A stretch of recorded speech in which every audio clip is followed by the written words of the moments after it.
ओम शांति। आज की तारीख है 8/11/2022। आज के बाबा के मधुर मुरली के मधुर महावाक्य हैं। मीठे बच्चे, तुम्हारी रूहानी यात्रा बहुत गुप्त है जो तुम्हें बुद्धि योग से करते रहना है। तुम्हारी ये रूहानी यात्रा, याद की यात्रा, बाबा को याद करने की यात्रा बहुत गुप्त है जो तुम्हें चलते फिरते भल कोई कर्म करते भी बुद्धि योग से करते रहना है। इसमें ही कमाई है। प्रश्न है आज की मुरली से, याद की यात्रा पर रहने वाले बच्चों की निशानी क्या होगी? उत्तर, वह बहुत गंभीर और समझदार होंगे, सदा शांत चित्त रहेंगे, उनमें अशुद्ध अहंकार नहीं होगा, उन्हें सिवाय एक बाप की याद के और कोई बात अच्छी नहीं लगेगी। वह बहुत कम और धीरे बोलेंगे, वह हर काम इशारे से करेंगे, ज़ोर से बोलेंगे व हंसेंगे भी नहीं। उनकी चलन बहुत बहुत रॉयल होगी। उन्हें नशा होगा कि हम ईश्वरीय संतान हैं। आपस में बहुत प्यार से रहेंगे, कभी लून पानी नहीं होंगे, माना आपस में कभी झगड़ा नहीं करेंगे। उनकी बाचा बहुत फर्स्ट क्लास होगी। तो कितनी सारी बाबा ने निशानी बता दी। जो बच्चे बाबा को याद में करते होंगे, जो याद की यात्रा में रहते हैं, उनकी निशानियाँ कितनी सारी बाबा ने आज बताई हैं। तो हमें चेक करना है कि हमारे साथ ये निशानियाँ हैं कि नहीं हैं। गीत है आज की मुरली से, रात के राही थक मत जाना। ओम शांति। बच्चे जानते हैं हम रात के राही हैं, परंतु ऐसे नहीं कि तुम कोई रात्रि को ही बुद्धि योग लगाते हो या मुसाफरी पर हो। नहीं, ये तो बेहद की बात है। वो जिस्मानी यात्रा सिर्फ दिन में होती है। जो मनुष्य लोग भक्ति या मार्ग में यात्रा करते हैं तो वह सिर्फ दिन में होती है, रात्रि को नहीं जाते। रात्रि को तो सब सो जाते हैं। इस यात्रा को तुम जानो अथवा बाप जाने, अर्थात निराकार परम पिता परमात्मा जाने और निराकारी आत्माएं ही जाने। अभी परम पिता परमात्मा शरीर में बैठ ये यात्रा सिखलाते हैं। ये कभी न कोई शास्त्र में सुना, न कोई विद्वान पंडित सिखला सकते हैं। परमात्मा हमें ये याद की यात्रा सिखाते हैं, तो ये तो कोई न पंडित न विद्वान कोई नहीं सिखा सकते। ये यात्रा रात को भी, अमृत वेले भी, हर समय हो सकती है। भगत लोग सवेरे उठकर कोठरी में बैठ जाते हैं, पूजा करते हैं। तुमको भी कहा जाता है सवेरे याद की यात्रा अच्छी होगी। ये है रूहानी याद की यात्रा। बच्चे अभी देही अभिमानी बने हैं।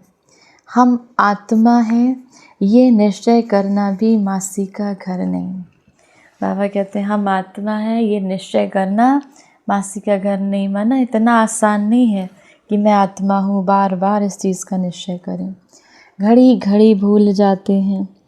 बहुत बच्चे हैं जो इस यात्रा को जानते भी नहीं हैं, बुद्धि में बैठता ही नहीं है। अगर यात्रा पर चला हुआ है तो नित्य यात्रा करते रहे ना। यात्रा में फिर ठहरना थोड़े ना होता है। ठहर जाते हैं तो अर्थात यात्रा करने का शौक़ नहीं। अगर इस याद की यात्रा में ठहर जाते हैं तो अर्थात याद करने का शौक़ नहीं। तुम्हारी है गुप्त यात्रा, इसका वर्णन कोई शास्त्र में नहीं है। जितना यात्रा पर बुद्धि योग रहेगा, अर्थात बाबा को याद करते रहेंगे, उतना कमाई होगी।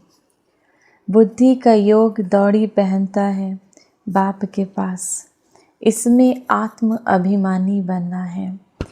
आधा कल्प तुम देही अभिमानी बने हो। माना आधा कल्प तुमने इस देह को देखा है, तुम देह के अभिमान में रहे हो, तो आधा कल्प तुम बने हो। वह आधा कल्प की आदत जो कि द्वापर से हमने अपने शरीर को देखना शुरू किया, देह पे ध्यान दिया, आत्मा को भूल गए, तो बाबा कहते हैं अब आधा कल्प की जो आदत है, द्वापर से जो तुम्हारी आदत अब कलयुग तक है, तो इस आदत को, देह देखने की आदत को इस एक जन्म में मिटानी है। अपने को आत्मा निश्चय करना है। यह कोई वह सत्संग नहीं जो शास्त्र सुनने का है। तुम बैठे हो, अपने को आत्मा समझ बाप को याद करते हो। फिर बाप की मत पर भी चलना है। जो मत बाबा ब्रह्मा को दे रहे हैं, फिर लक्षण भी रखने हैं। शैतानी लक्षण नहीं होना चाहिए। बाबा कहते हैं शैतानी बच्चों में हमारे कोई शैतानी लक्षण नहीं होना चाहिए। उसमें भी पहला नंबर अशुद्ध अहंकार है, उनके बाद सब और विकार आते हैं। तो अपने को आत्मा निश्चय करना ये अभ्यास बड़ी मेहनत का है। बहुतों से ये मेहनत पहुँचती नहीं। क्यों? क्योंकि तकदीर में नहीं। इस यात्रा पर रहने वाले की निशानी क्या होगी? जो बाबा कहते हैं, जो इस याद की यात्रा में रहते हैं, जो बाबा को याद करते हैं, उसकी निशानी क्या होगी?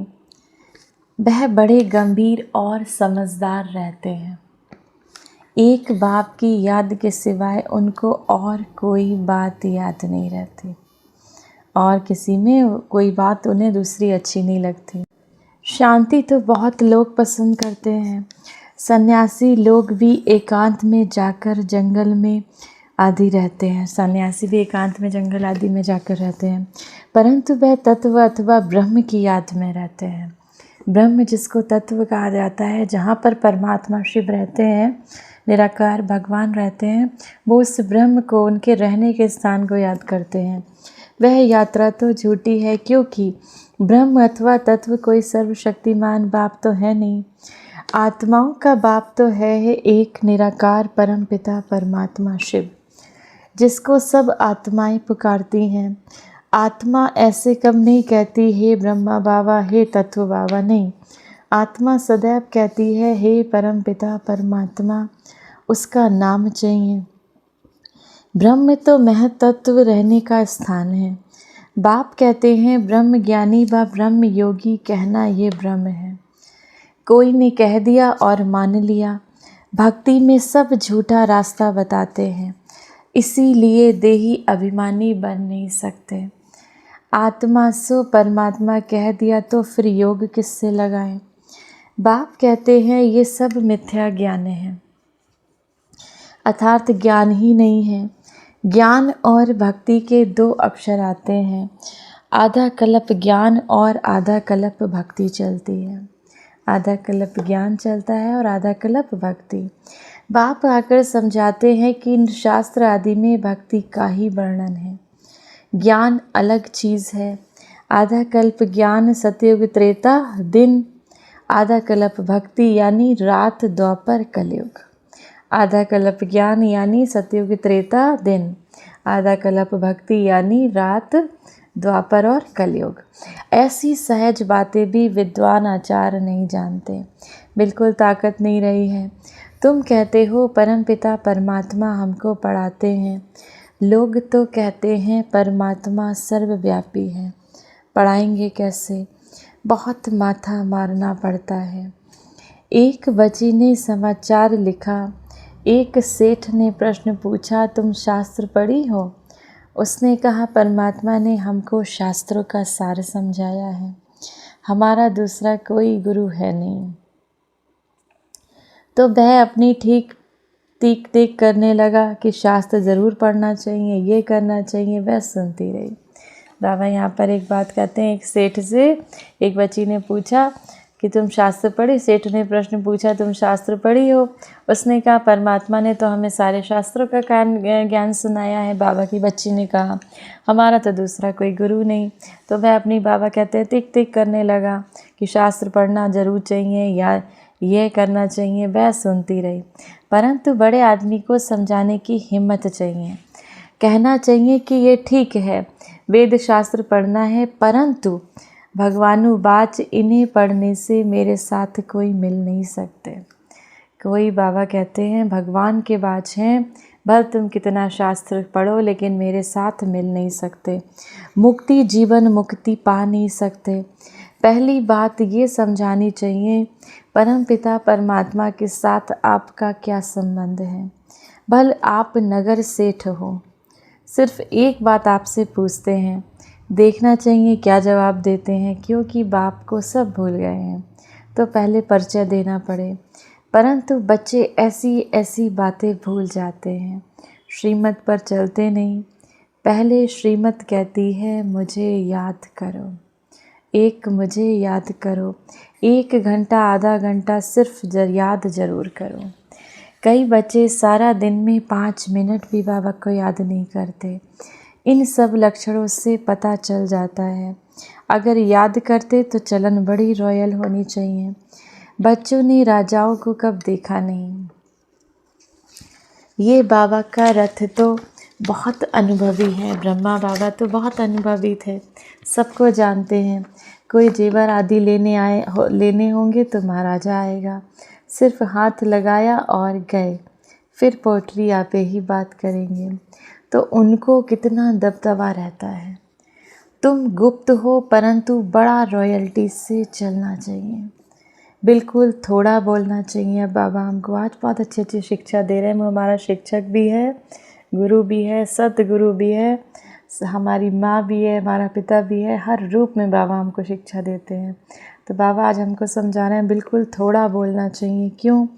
हमको टॉकी से सूक्ष्म, सूक्ष्म से मूल में जाना है। हमको तो साइलेंस वर्ड में जाना है, वहाँ तो कोई आवाज़ होती नहीं। भक्ति मार्ग में तो बहुत आवाज़ें करते हैं, गीता गाते हैं। यहाँ तुमको आवाज़ बिल्कुल नहीं करना चाहिए। अंदर में ये ज्ञान है, हम आत्मा हैं। यहाँ बाकी थोड़े रोज हैं, अब हमको घर जाना है।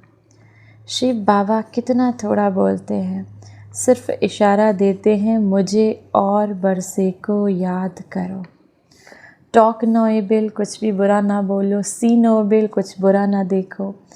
बहुत सेंटर्स पर अच्छे अच्छे बीके भी इतने ज़ोर से बोलते हंसते हैं कि बात मत पूछो।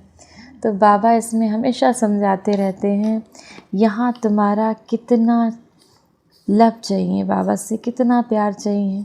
सतयुग में शेर गाय इकट्ठा जल पीते हैं। सतयुग में तो शेर और गाय इकट्ठे रहते हैं, इकट्ठा जल पीते हैं। यहाँ बहुत प्यार होना चाहिए। हम ईश्वरीय संतान हैं, बड़ी रॉयल चलन चाहिए। हम परमपिता परमात्मा की संतान हैं। हम श्रीमत पर चलकर बेहद का वर्षा ले रहे हैं। श्रीमत पर नहीं चलते तो कितनी डिससर्विस करते हैं, इसीलिए टाइम बहुत लग जाता है। जब बाबा की मत पर नहीं चलते तो कितनी डिससर्विस करते हैं, तो बाबा कहते हैं इसीलिए टाइम बहुत लग जाता है। बाचा बड़ी फर्स्ट क्लास होनी चाहिए। स्कूल में बच्चे नंबरवार होते हैं, कोई तो बहुत अच्छा पढ़ते हैं तो कोई 3rd क्लास होते हैं। गरीबों की लगन अच्छी होती है। 50 गरीब आएंगे तो 1 साहूकार आएगा। क्यों? क्योंकि बाबा है गरीब निवास। शिव बाबा है गरीब निवास। मम्मा गरीब थी परंतु बाबा से आगे चली गई, उनको लिफ्ट मिल गई। मम्मा तो गरीब थी लेकिन फिर भी महालक्ष्मी के रूप में आज उनका कितना पूजन होता है। उनके पूज्य स्वरूप का आज दिवाली पर उन्होंने इतना पुरुषार्थ किया कि लक्ष्मी स्वरूप में उनकी आज बड़े से बड़े साहूकार भी उनकी दिवाली पर कितना पूजन करते हैं, हर रोज़ लक्ष्मी को याद करते हैं। तो मम्मा का पुरुषार्थ ऐसा था। तो बाबा कहते हैं मम्मा गरीब थी परंतु बाबा से आगे चली गई, उन्हें लिफ्ट मिल गई। बाबा ने तो ब्रह्मा बाबा में प्रवेश किया, ये भी एक लिफ्ट है। बच्चों को देही अभिमानी बनना है, लक्षण भी सीखने हैं, तब खुशी का पारा चढ़ेगा। बाप कहते हैं तुमको सर्वगुण संपन्न, 16 कला संपूर्ण, संपूर्ण निर्विकारी पवित्र आत्मा बनना है। इनके पास आते हो तो शिव बाबा को याद कर आओ। तुमको याद करना है शिव बाबा को। ये तो गावड़े का छोरा था, ये है ही निधन के दुख देने वाले छोकरों की दुनिया। छोकरे यथार्थ क्यों गिरे, छोकरे अर्थात बाबा कहते हैं क्यों गिरे, माया ने गिरा दिया। बाबा कारण बताते हैं कि तुम भारतवासी स्वर्ग के मालिक थे, फिर गिरे क्यों? क्योंकि मुझ बाप को भूल गए। अब मुझे याद करो तो फिर से सीढ़ी चढ़ जाओगे। मुख्य बात है शिव बाबा को याद करना, ज्ञान की बातें सुननी और सुनानी है, सर्विस करनी है। मम्मा भी बहुत सर्विस करती थी। बाबा जास्ती नहीं जा सकते, ब्रह्मा बाबा नहीं जाते थे, मम्मा सर्विस के लिए बहुत जाती थी। बच्चे कमाई करते हैं तो सर्विस करने वाले हो गए। बाबा को तो एक जगह रहना है। ब्रह्मा बाबा एक जगह रहते थे, ज़्यादातर सर्विस के लिए मम्मा और बाबा बच्चों को भेजते थे। सबको यहाँ आकर रिफ़्रेश होना है। कहाँ आकर? मधुवन में। यहाँ मधुवन में जो आए हैं तो सागर बाबा बहुत अच्छे पॉइंट्स देते हैं। फ़र्क है ना, भल सेंटर पर अच्छे अच्छे हैं तो भी यहाँ आना पड़ता है। भल सेंटर पे बहुत अच्छे अच्छे बच्चे हैं बाबा के, लेकिन फिर भी रिफ़्रेश होके अपनी आत्मा में एनर्जी भरने के लिए अपने घर, अपने लौकिक घर हमें मधुवन ज़रूर जाना है। बाबा अच्छी तरह से समझाते हैं। बहुत अच्छे अच्छे बच्चे भी आपस में लून पानी है, लड़ते झगड़ते रहते हैं, तो वह औरों को क्या सिखाएंगे? आपस में बात नहीं करते, कितना नाम बदनाम करते हैं। इसीलिए बाबा मुरली चलाते हैं, कहाँ बच्चों की आँख खुले। परंतु ब्राह्मणियाँ आपस में मिलती नहीं हैं, बात नहीं करती, तो ये बहुत बड़ी मंजिल है। बाबा कहते हैं, बाबा मुरली चलाते हैं कि कहाँ कहाँ बच्चों की आँख खुले। तो ब्राह्मणियाँ बाबा कहते हैं आपस में आप सब बच्चे मिलो, बात करो, और ये बहुत बड़ी मंजिल है। बाबा कहते हैं, मैं आता हूँ तुमको विश्व का मालिक बनाने। इसमें कोई हथियार आदि नहीं, ना ही कोई खर्चे की बात है। सिर्फ बाबा को याद करो और दैवी गुण धारण करो। आपस में बहुत मीठा बोलो। आपस में बाबा कहते ब्राह्मणियाँ मिलो, बहुत प्यार से रहो, बहुत मीठा बोलो, सबको ज्ञान की बातें सुनाओ। तुम्हारा धंधा ही यही है, तुम्हारे पास एक धंधा ही यही है। गीता का रहस्य इन चित्रों में समझाना है। बहुत अच्छे अच्छे हमारे पास बाबा के द्वारा दिए हुए चित्र हैं, तो गीता का रहस्य इन चित्रों द्वारा मनुष्य आत्माओं को समझाना है।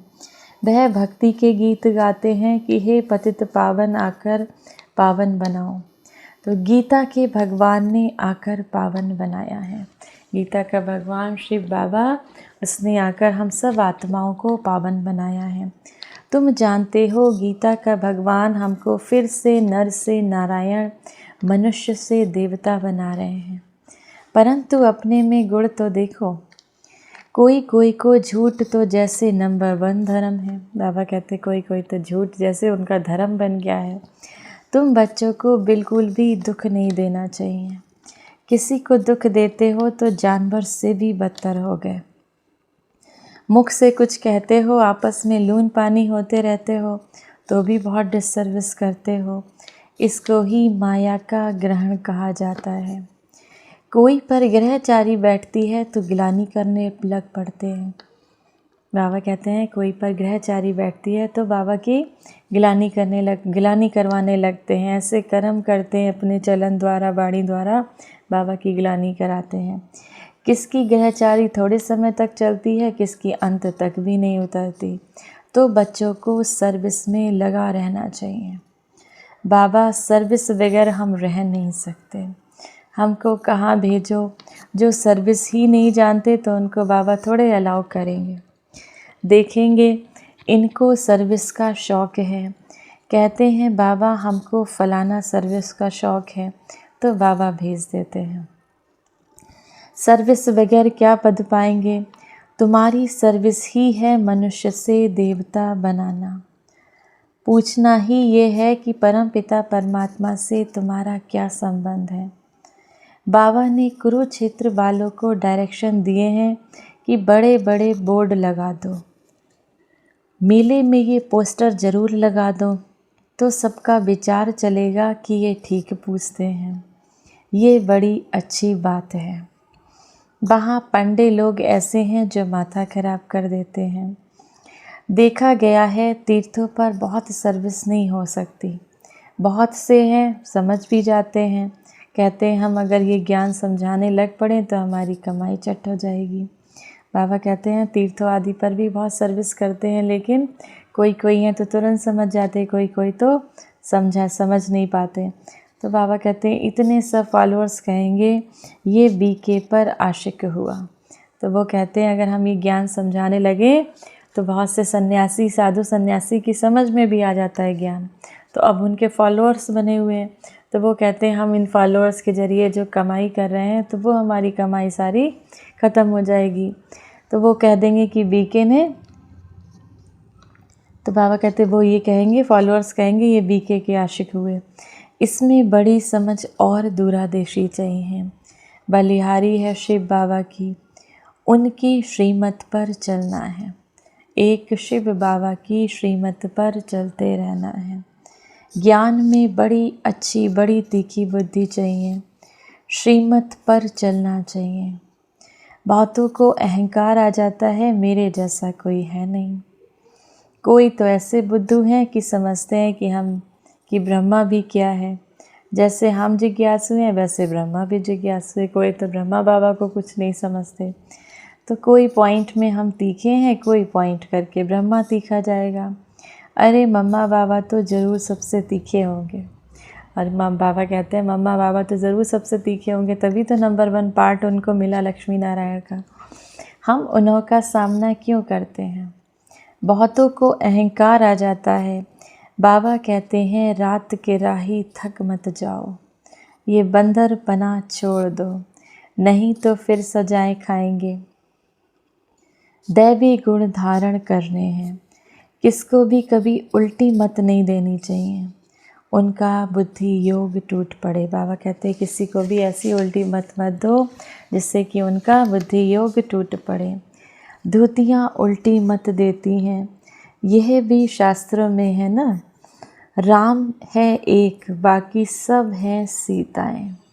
राम तो एक शिव बाबा है, बाकी सब सीताएं हैं। बच्चों की चाल बड़ी दैवी होनी चाहिए। बाबा कहते हैं बच्चों का चाल चलन जैसे दैवी होना चाहिए। अब दैवी संसार में जाना है, देवता बनना है, तो चाल हमें कैसी होनी चाहिए? हमारी दैवी चाल होनी चाहिए। अच्छा, मीठे मीठे सिके लदे बच्चों प्रति माता पिता बाप दादा का याद प्यार गुड मॉर्निंग। रूहानी बाप की रूहानी बच्चों को नमस्ते। हम सब रूहानी बच्चों के रूहानी माता पिता बाप दादा को याद प्यार गुड मॉर्निंग और नमस्ते। धारणा के लिए मुख्य सार है, पहला, सत्य बाप सत्य बनाने आए हैं, इसीलिए कभी झूठ नहीं बोलना है। सत्य बाप हम सब बच्चों को सत्य बनाने आए हैं, इसीलिए कभी भी झूठ नहीं बोलना है। सदा सच्चे होकर रहना है, किसी को भी दुख नहीं देना है, ना दुख लेना है ना दुख देना है। दूसरा, मुख से ज्ञान की बातें बोलनी है। वाचा बहुत फर्स्ट क्लास रखनी है, अपनी वाणी को बहुत फर्स्ट क्लास रखना है। किसी को भी उल्टी मत देकर धूती पना नहीं करना है। बाबा कहते हैं किसी को भी उल्टी मत नहीं दे देनी है। वरदान है आज की मुरली से, कंपेनियन को कंबाइंड रूप में अनुभव करने वाले स्मृति स्वरूप भव। कई बच्चों ने बाप को अपना कंपेनियन तो बनाया, कंपेनियन माना साथी तो बनाया है, लेकिन साथी को कंबाइंड रूप में अनुभव करो। अलग हो ही नहीं सकते, किसी की ताकत नहीं जो मुझे कंबाइंड रूप को अलग कर सके। ऐसा अनुभव बार बार स्मृति में लाते लाते स्मृति स्वरूप बन जाएंगे। जितना कंबाइंड रूप का अनुभव बढ़ाते जाएंगे, उतना ब्राह्मण जीवन बहुत प्यारी मनोरंजक अनुभव होगी। जितना बाबा से कंबाइंड रहेंगे, कंबाइंड स्वरूप का अनुभव करते रहेंगे, मैं आत्मा परमात्मा की संतान हूँ, उतना ही बाबा कहते हैं ये ब्राह्मण जीवन बहुत प्यारी और मनोरंजक अनुभव होगी। स्लोगन है आज की मुरली से, दृढ़ संकल्प की बेल्ट बांधी हुई हो तो सीट से अपसेट हो नहीं सकते। दृढ़ संकल्प की बेल्ट बांधनी हो, मैं आत्मा परमात्मा की संतान हूँ, ऐसी बेल्ट बांधी हो, अपने को आत्मा निश्चित किया हुआ हो, तो अपनी इस मस्तक इस आत्मा रूपी सीट से अपसेट हो नहीं सकते, इससे उतर नहीं सकते। अच्छा, ओम शांति।